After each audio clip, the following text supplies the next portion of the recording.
Welcome back to this fully detailed summary of Trails in the Sky 2nd chapter story. Big thanks to those who pointed out that I was pronouncing certain words wrong so I could correct them going forward. Now let's hop right into part 2. Chapter 4 begins with a look at what happened in Bose while the Intelligence Division was acting in Gransel. Major Muller is shown discussing the Capua's background at the repurposed liberal military base in the Nebel Valley. The Capuas were once a noble family from Erebonia before they were stripped of their title and status. Major Muller is tasked to return the Bobcat to their original creditor who authorized the Capua's loan for the ship. Dorothy arrives to snap photos of the newly repurposed military training ground and introduces herself to Muller. Joshua knocks out some guards, then he and the Capuas begin their infiltration of the base. They encounter various guards and monsters as they search for the Bobcat. Along the way, they come across a room where they can eavesdrop on Muller, Dorothy, and a soldier having dinner. They finally make it to the runway where the ship is kept. Dawn and Kyle enter to prepare it for takeoff, while Josette reassures Joshua that they're not just gonna leave him there. She wants him to come with them. Major Muller makes his appearance and remembers Joshua from first chapter. He doesn't care about the ship in particular, but engages them since he can't let them leave without a fight. After the battle, Muller alludes to the fact that a certain bard's guess was correct about Joshua. Before they can land, their powered-up attacks on each other. Preparations for the Bobcat are completed, allowing Joshua, Josette, and her brothers to make their escape. Dorothy arrives just in time to snap a photo of the Bobcat before it completely clears the base. The scene returns to Estelle alone on the top deck of the airship to Roland. She's pondering over many feelings, namely worry and frustration over Joshua. Shara comes out to remind Estelle that all her friends realize something big happened after the talk with Niall. They all want to help in whatever way they can, and that's exactly what happens next. Estelle makes her rounds of the airship, and everyone in the group attempts to support her and cheer her up in their own ways. Estelle overhears Olivier speaking to someone on the lowest deck of the airship. He's talking to Muller about what occurred last night. Estelle confronts Olivier, saying that there are many suspicious things about him. Though rather uncharacteristically, Estelle tells Olivier that she notices how he distances himself from others, especially those in the group. She considers him an important part of their team and ultimately does trust him. Olivier is visibly touched by Estelle's words, then returns to his seat right before the airship begins landing. As they descend, everyone notices a mysterious and thick fog enveloping Roland. The group heads to the Bracer Guild, where receptionist Ina sends them to investigate the outskirts of the area, since no one is sure how far the fog extends. Estelle's disappointment at having to stay in Roland for the time being instead of heading straight to Bose isn't lost on the senior Bracers in the party. Shara reminds Estelle that a Bracer must remain level-headed and prioritize the most crucial missions in regards to the public's safety. It makes more sense to help out in Roland, especially if the fog turns out to be the Society's doing. Besides, the Sky Bandits are already long gone and they took no hostages with them, so it'd make little sense to begin investigating that case over Roland's current mystery. The group decides to take a break at the Brights' home before diving into the fog investigation. Shara recalls her time participating in a traveling circus troupe that would visit Roland once a year. Young Estelle quickly made friends with Shara, and one day Shara had to escort Estelle home. That's when she met Cassius and Lena Bright for the first time. Ever since then, she became very familiar with Estelle's family and would spend time with them whenever she was in town. After reminiscing for a bit, the party heads out to explore the outskirts of the Roland region. After noting how far the fog has spread, they head back to report. As they enter town, they hear a bell chime that particularly surprises Shara. Back at the guild, the group is puzzled at how mundane the fog seems to be in comparison to the 3 experiments the society had already conducted. Mayor Clausen barges into the guild. He claims that his household's maid Lita, as well as a number of other townspeople, have all fainted and are unable to be woken up. Father Divine at the cathedral finds the cases odd since none of the church remedies are working. He claims that the slumbering people's souls seem like they are trapped by something. The Bracers go to question the families of all those who have gone into comas, then return to the guild to compare notes. Out of the 4 victims' families, some claim to have heard a bell sounding, but otherwise the only commonality of the testimonies is that none witnessed the exact time their family member fell asleep. It's become late by the time they are done, and the 3 men in the group have noticed how Estelle and Shara's familiarity with all those affected has taken its toll. They tell them to go back to the Brights' home to get some rest while they spend the night patrolling the city for any suspicious persons. While all the girls are sleeping, Estelle wakes when she hears the sound of a door. She finds Shara downstairs reading her tarot cards. One of the drawings symbolizes uncertainty of whether a person is one's enemy. This prompts Estelle to share about the picture of Joshua. When Estelle asks if she should hand the photo to the authorities, Shara reminds her that a bracer's only priority is to protect the citizenry. She should only relinquish the photo if she believes Joshua will become a threat to other people. Estelle is forced to confront her current feelings toward Joshua's absence, and she comes to the conclusion that she does trust him, even though she has no idea what his goals are. Shara has something she personally is worried about herself, but promises Estelle she'll share in a few days. In the morning, there's been no change in the victims and the fog has only become thicker. The good news is that the military is sending squadrons out to Roland to help monitor the area. Since the fog is spreading farther into the Roland region's outskirts, the guys head out to the Malga mine while the girls head to Purzel farm. Before they can enter the Purzel's home, the girls hear the sound of a bell and are blocked from entry by strange fog monsters. In the main room of the house, they find that the entire Purzel family has fallen asleep. Estelle is beyond frustrated by her inability to protect the people of her own hometown, so Shara must slap some sense into her, telling her how she, Agate, Zin, and even Estelle's father keep putting one foot forward despite their own shortcomings and mistakes. Estelle recovers her positive frame of mind, but now the group is stuck trying to decide who would stay to watch over the family while the others report back to the guild. By the grace of Idios, though, Kevin shows up to keep an eye on the family and can try out some of his medical knowledge learned from being part of the church. Back at the guild, the guys report that they were able to escort the miners back to Roland safely, but were also attacked by strange fog monsters after hearing a bell on the way back. After hearing the girl's story, they notice that the suspect is very clever, making it so Shara and Estelle wouldn't arrive in time to save the victims. This person is deliberately trying to wear on Shara and Estelle's spirit. Just then, the Bracer Ridge returns from his escort mission and claims he heard the sound of a bell coming from Mistwald Forest on his way back. Estelle and friends head to the location and cautiously make their way through. Once they reach a certain point, they hear a bell chime and are enveloped by thick fog. When it clears, they realize they've been sent somewhere else. Following the sound of the bell, the group travels through screen after screen of similar surroundings before they finally escape the illusion and return back to reality. A gospel is found on the great sepia tree in the heart of the forest. Before they can remove it, a bell chimes and summons giant fog monsters. After defeating them, a voice says she'll now give them a reward. Estelle is transported to an illusion of her childhood years, back when her mom was still alive. She experiences the sweet memories of her childhood, from fishing with her dad, to doing family chores together, to eating meals at the table as a family. However, she soon realizes something seems to be missing. Young Estelle explores the whole house until she reaches the storage room as it was before it became Joshua's bedroom. She finds a harmonica and goes out onto the second floor balcony. When she plays his song right where he used to perform, she realizes everything is an illusion. Her mom appears, asking if she's going. Estelle tells her that there are important people and things that she needs to return to, and her mom says she's proud of her. Back in the forest, an old friend of Shara and Estelle makes her appearance. Luciola, who was once part of the same troop Shara was part of, now serves as Enforcer 6 of Ouroboros. The Gospel apparently has the ability to read minds, and when combined with Luciola's illusion magic, it's able to create dreams that feel like reality to the victim. Before Luciola leaves, Shara states how Roland has become her new home and how she no longer is a dancer of the Harvey Circus troupe, but a proud bracer who'll never let anyone harm Roland. Lucy is happy for Shara, then departs. The fog clears and everyone who was asleep awakens. Back at the guild, Estelle finally comes clean about what has been troubling her by sharing the photo of Joshua with everyone. She says that she doesn't need to chase after him directly since she has her own work to take care of. Even though they're walking different paths right now, they'll reach the same destination. The scene cuts to Luciola at the top of Ismela's tower. The professor was apparently right about a second barrier that's sealing the Aureole.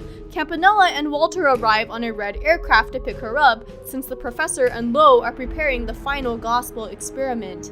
Those two are shown in an unknown location speaking to a massive creature that appears to be a dragon. The figure is incredulous about their pursuit of the shining ring as Lo pulls out a gospel.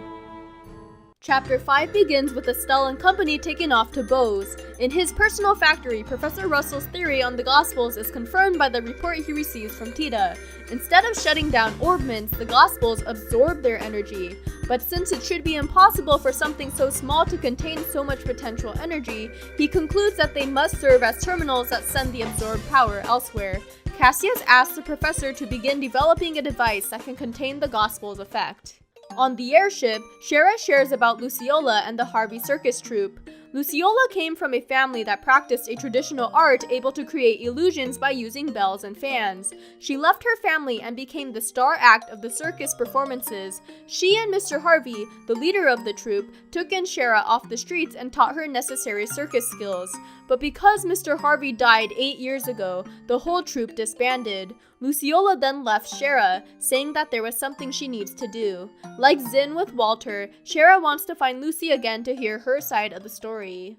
At the Bose Guild, receptionist Lugren reports that the region has been seeing an increase of dangerous monsters in the area.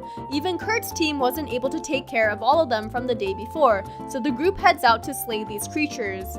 After defeating them, Agate becomes worried that the monster's strange behavior may be a warning against something since animals have better instincts than humans. Agate notes that their behavior also reminds him of something that happened many years ago, but leaves it at that. Right as the party is reporting back to the guild, they hear a huge noise. They rush outside and find that a dragon has destroyed the Bose market. Chloe recognizes the creature as the ancient dragon that has dwelt in Liberl since antiquity. Lo finally introduces himself formally to those who only knew him by his alias Lieutenant Lawrence Belgar. His real name is Leonhardt, and he serves as Enforcer number 2 of Ouroboros. He tells the bracers to leave something of this magnitude to the army, then flies off into the distance on the dragon. Agate takes off after it, while everyone else conducts rescue operations in the destroyed marketplace. Lugren informs that a squadron of the Royal Army has been dispatched to Bose. Just then, he receives a phone call from the elder of Ravenue Village, claiming that the dragon had just attacked their orchards. They arrive to find the orchards in charred ruins. The elder says that Agate helped them put out the fires, then assumedly took off after the dragon, which flew north. The group heads towards the old abandoned mine that is located in that direction and immediately enters the caves once they notice the entrance of the mine's logs have been cut away with slashes. At the clearing within the mine, Lo is seen putting the dragon to sleep with a gospel. Agate arrives and promptly attacks Lo after the latter states that they are similar people. Lo easily pushes Agate back, then says that the reasons they wield their blade is what separates them. He lectures Agate, declaring that someone like him will always remain incomplete since the only reason he fights is to fill the emptiness inside him. This prevents him from being able to move forward or from following the same path as Lo. Agate is enraged and tries to strike Lo again, who easily slices his blade in two. Before Lo can deal a finishing blow, Tita runs between them, shielding Agate. The dragon breathes fire at the others, preventing them from running to Tita's aid. Tita drops her weapon and declares she absolutely will not move. Lo is surprised at her bravery, but decides to head off since the military combat vessel has arrived under the command of General Morgan. After the dragon escapes, the general tells the bracers to leave the situation to the military since there's nothing they could possibly do about it. An injured Agate approaches General Morgan, grabs him by the collar, and angrily yells to his face how the army is always too late, especially 10 years ago. He then collapses from exhaustion. Back at Ravenue Village, Estelle apologizes to the village elder for failing to capture the dragon, but General Morgan uncharacteristically thanks Estelle and the bracers for responding so quickly to the crises at the Bose Market and Ravenue. The elder shares that Agate's little sister was killed in the 100 Days' War 10 years ago. General Morgan adds on, claiming that his decision to form a defensive line around the village actually invited Erebonian incendiary rounds to target it. Many homes and villagers' lives were lost that day. Estelle makes the argument to General Morgan to allow the bracers to help the military with the situation. For one, bracers are easier to mobilize than the army due to their smaller numbers. She can understand how Agate has placed faith in the potential of bracers when Cassius gave him the chance to become one, since her dad also became a bracer after he lost his wife. The general says that he will deliberate over the possibility and will contact the Bose Bracer Guild that night with a decision. Estelle and the others return to where Agate is resting and notice a nice picture of a younger him and his sister. They tell Tita to watch over Agate for them, since he'll likely be out for a couple days, then they depart back to Bose. Back at the guild, General Morgan calls, informing them that the military will be conducting an operation with airships in the morning and wants bracers as observers. In the meantime, Agate awakens from a dream about his sister. He tries to get out of bed, but Tita won't have any of it.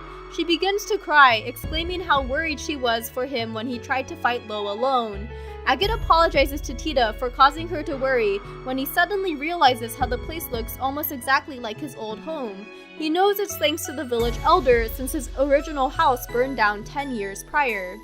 Agate shows Tita the simple stone pendant his younger sister made for him before her death. She died 10 years ago because she tried to run back and get it while the village was under attack. When they recovered her body from the wreckage, she was still clutching it in her hand. Agate calls himself pathetic for being unable to part with it and move on after all these years. Tita yells at him for making fun of her older brother. She hugs him, saying that although she might not be Misha, she knows many things about him that makes him a great person. Her words help Agate realize how he's been unfairly beating himself up for Misha's death. He understands now that no matter what, it's up to him to keep plowing on ahead. In the morning, the royal flagship lands to greet them. Queen Alicia wished to have the Arce involved so that the image would help quell the panicked citizens' fears. Niall and Dorothy are aboard so that the news may get out. Estelle and company express that they're excited to see what the military can do, and Agate and Tita arrive just a moment too late to catch them. General Morgan gives a rundown of the plan once they're all on board. The mission involves 12 military airships total, or 2/5 of the entire Liberalian fleet. Heavy live ammunition is to be used only in the instance that the tranquilizers fail, since Queen Alicia would like to avoid slaying a national treasure that's currently under the Society's control. The crew experiences some downtime before the dragon is sighted. The plan proceeds smoothly, and the dragon is successfully tranquilized and touches down into Valeria Lake. Unfortunately, when the Arce docks next to the creature to confirm their success, a slit in the dragon's head opens up, revealing a gospel inside. The dragon awakens and takes off while the Arce hastily tries to pursue. The Arce is unable to keep up with the dragon's incredible speed and eventually loses sight of it in the Nebel Valley. Because of the Arce's size, it can't land safely in the mountains, so the operation is called off and the ship returns to Bose. While they are discussing options, Agate and Tita make their appearance. Agate knows a man who has lived in the Nebel Valley for years and is familiar with the terrain. Furthermore, the delivery that arrived for Agate contained a device that has the ability to break a gospel's frame. The military agrees to leave the mission as it stands to the bracers on foot, while they continue to patrol the Bose region just in case the dragon takes to the skies. Wemler, Agate's contact in the Nebel Valley, finally agrees to show them the way, despite the fact that he's sending people to fight a creature that has existed prior to the Great Collapse 1200 years ago. They fight many ancient creatures along the way, but finally reach the lair of the dragon. He's currently asleep, and there's no sign of Lo, so the group takes their chance. Agate attempts to break the gospel, but is unable to neutralize it with his first strike. It's now up to the party to take on the dragon, while Agate bides his time to deal another blow to the gospel. Despite their efforts, they are unable to take down the dragon with their weapons alone. However, Agate notices a higher ledge that could give him the leverage he needs to reach the dragon's head again. Tita blinds the dragon with her flash cannon, while Olivier and Estelle brings it to its knees. Agate lands the final blow to the gospel and successfully shatters it. The dragon regains its own consciousness and introduces himself as Ragnard. He thanks the party for freeing him from the Society's control and expresses remorse at bringing ruin to Bose. He creates massive septium crystals that he gives to the group to take to those who have suffered on his behalf. Finally, he gives a cryptic warning to the party, saying that mankind must offer up an answer when they finally enter the presence of the Shining Ring. He then flies up to greet the Arce to let them know that his reign of terror has ended thanks to the bracers. A week later, General Morgan is seen offering flowers to Misha's grave in Ravenue, and is then followed by Agate and Tita. The general admits to Agate that he has been thinking about the criticisms he had of the military. He realizes now that the military and bracers must work together to resolve situations. Lo appears to offer his own flowers to the grave. They all agree not to fight since that would disturb the gravesite. General Morgan asks him why a man like him, who is willing to pay respect to the deceased, would do such horrible things. Lo says that he merely acts in accordance with the missions given to him by the society. He then shocks the general by mentioning how a person who is bound to silence about Hamel has no right to criticize him. He then also addresses Agate, saying that the next time they meet, his blade must be fully prepared to carry the weight of his own ideology. Agate mentions that the village of Ravenue used to have occasional contact with Hamel before the war, but has had none since then. He asks General Morgan why. The general says that he can't speak about it because of international security, bringing the chapter to an end. The scene cuts to Joshua and the Capuas stealthily chasing a red airship. Joshua thanks the Capuas for helping him, despite their work together only being contractual. The Bobcat pursues the ship and gets close enough so that Joshua can hop on board undetected. The Capuas then head off in another direction, while the red ship decides not to pursue, continuing on towards the Glorious, whatever that may be. Back at the guild, Olivier mentions how Hamel used to be a village on Erebonia's southernmost border with Liberal. It was completely wiped out in a landslide many years ago and has not been included on maps since. They're all curious as to what Hamel has to do with the general, the queen, or Liberal, but they have bigger things to worry about regarding the society. Lugren shares that Kurt's group reported a few days ago that they believe they found the society's secret base. He said that he would report back with more news in a couple days, so Lugren tells the group to take a break and rest while they can. It turns out that Mayor Maybell has already reserved rooms for them at the Kingfisher Inn. When they finally reach the inn, they find Kevin already there. He has been busy investigating the tetracyclic towers since parting in Gransel. From his findings, Kevin determines that the devices on top of each tower serve as a second barrier that seals the aureole in some other location. Since Ouroboros has already completed an experiment in each major location of Liberal, there's no telling what's happening next. Despite this dire news, the group heads to bed and awakens in a great mood. They enjoy their time on the lake, witness Agate and Zin sparring, then watch a fishing competition among some of the group members. In the late afternoon, Estelle heads off on her own to the small pier where she and Joshua talked the last time they stayed at the inn. She plays the first verse of The Whereabouts of Light on the harmonica. Kevin goes out to tell Estelle that it was lovely. His joking nature cheers her up, but then suddenly a small boat approaches with an unconscious Kurt on board. When Kurt awakens, he's beyond frustrated that his memories have been stolen again. Zin's technique won't work a second time, but Father Kevin's thaumaturgy, a secret art of the church, does the trick. Kurt remembers a research facility located on the northwestern shore of the lake. It remained hidden since a dummy image is projected into the sky to ward off patrol ships, and any approach by land is met with dense fog. Even so, Kurt's team was able to infiltrate the base, and now it's up to a smaller part of Estelle's group to save the rest and explore the facility. As they head towards the base, Estelle asks Kevin if the Gralsritter are understaffed, since he's still the only one sent by the church to investigate what's been happening in Liberal. He replies that if the situation gets too dire, then some of his other colleagues may be flown out. She also asks why the church goes so out of its way to claim all the artifacts on the continent.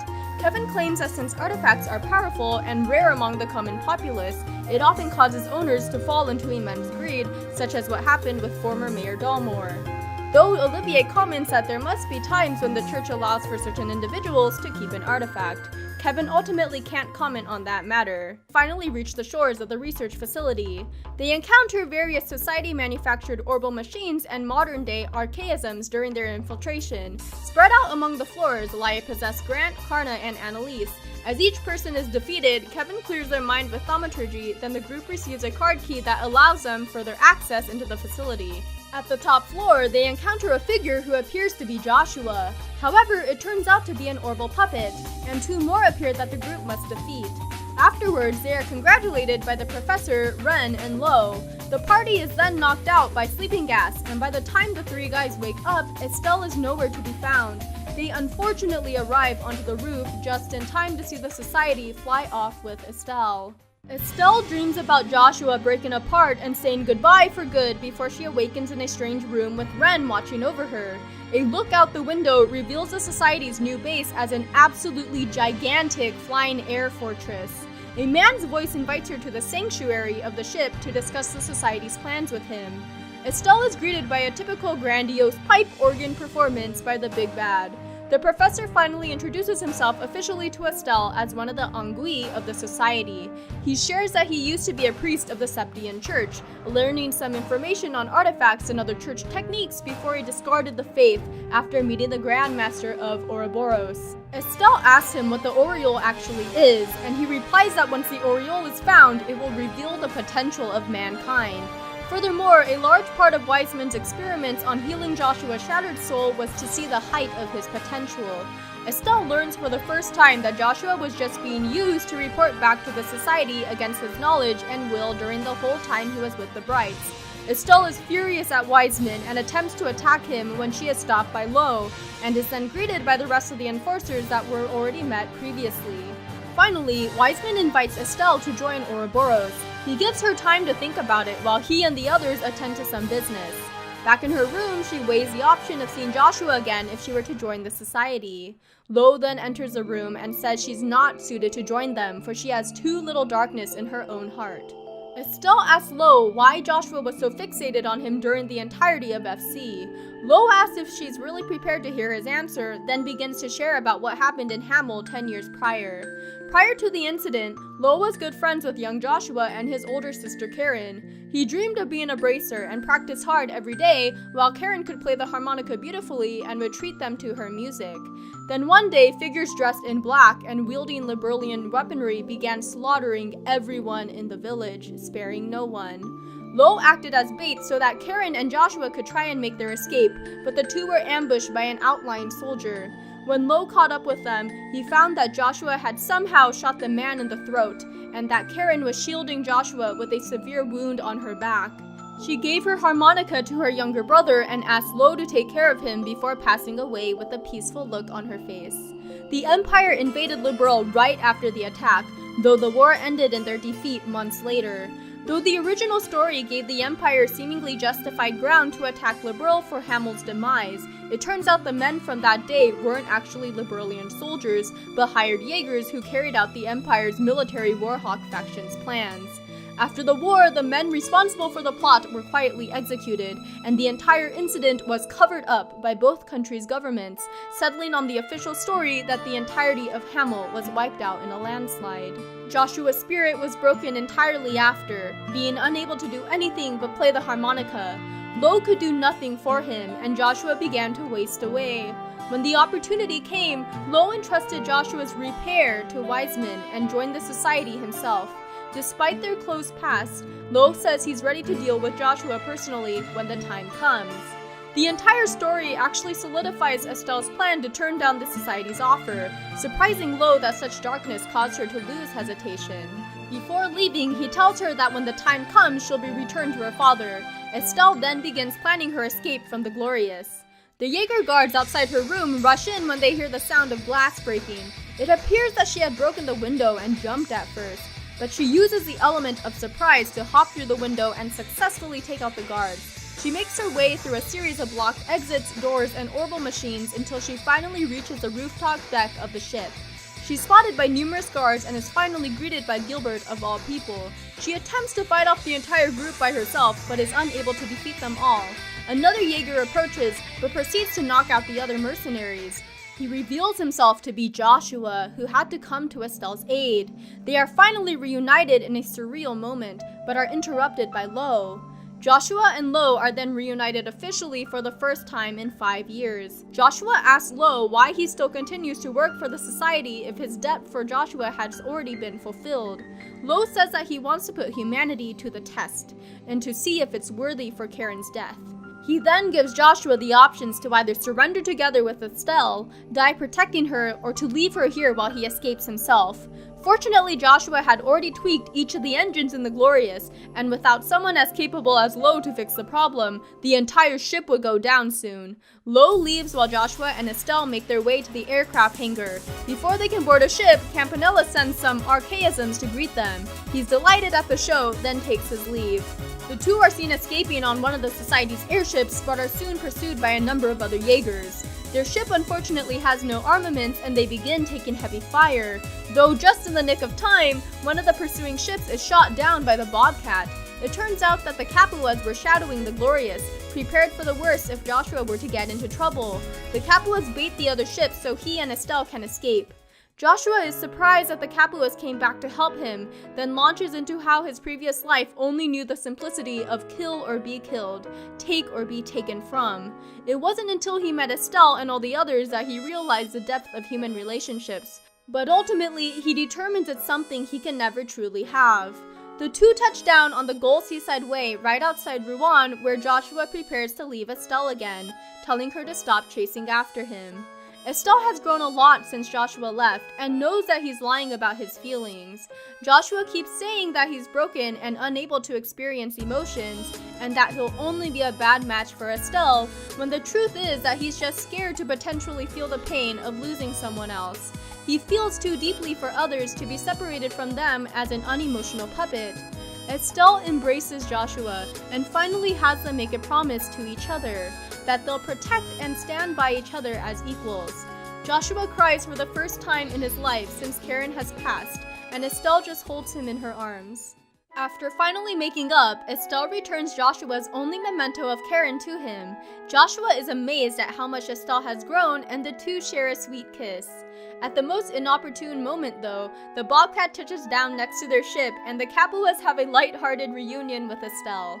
Unfortunately, Joshua shares some chilling news that Wiseman was most likely expecting Joshua's sabotage and captured Estelle for the sole reason of distracting Joshua. Furthermore, he suspects that Lo could have easily defeated both of them before having to deal with the Glorious's engines, but didn't do so out of pity for how weak they both were.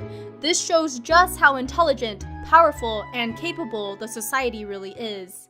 The scene then cuts to an enforcer on top of each of the tetracyclic towers, reporting that they're ready to begin the mission.